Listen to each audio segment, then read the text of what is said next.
Adult ADHD is one of the most treatable conditions in outpatient medicine. Yet many primary care clinicians remain hesitant to prescribe treatment because of concerns about misuse, cardiovascular risk, or psychiatric side effects. When prescribed thoughtfully and monitored appropriately, stimulant medications are highly effective and generally well tolerated. Stimulant medications remain the first-line treatment for adult ADHD because they consistently improve attention, executive functioning, task completion, and daily functioning. The two major classes are methylphenidate-based medications and amphetamine-based medications. Both increase dopamine and norepinephrine activity in brain networks responsible for attention and impulse control.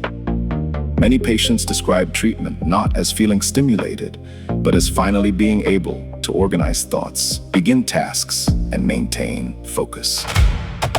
The prescribing approach is straightforward. Start low, titrate gradually, and monitor function carefully. Methylphenidate immediate release is often started at 5 milligrams twice daily, with gradual increases based on response and tolerability.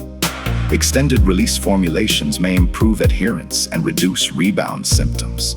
The goal is not maximum stimulation. The goal is improved functioning with minimal side effects.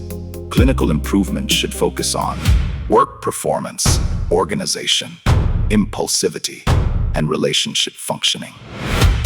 Before initiating stimulants, obtain baseline blood pressure and heart rate. Routine ECG screening is not necessary unless there is a personal history of cardiac disease, arrhythmia, or family history of sudden cardiac death. Clinicians should also screen for substance use disorders and bipolar disorder before prescribing stimulants. Stimulants may worsen anxiety in some patients and can trigger mania in untreated bipolar disorder. If bipolar disorder is suspected, stabilize mood symptoms before initiating stimulant treatment.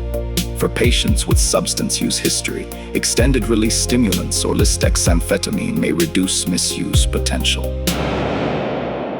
Common side effects include appetite suppression, insomnia, increased heart rate, and mild anxiety or irritability. Many side effects improve with dose adjustment, timing changes, or switching stimulant classes. A poor response to one stimulant does not predict failure with another. Patients who do not respond well to methylphenidate may still respond well to amphetamine formulations. Consistent follow-up during titration is essential for safe and effective treatment. Adult ADHD medications can significantly improve quality of life, occupational functioning, and emotional regulation when used thoughtfully. The keys to successful prescribing are careful assessment, gradual titration, functional monitoring, and ongoing follow-up. In the next module, we'll review non-stimulant medications and evidence-based non-pharmacologic treatments for adult ADHD.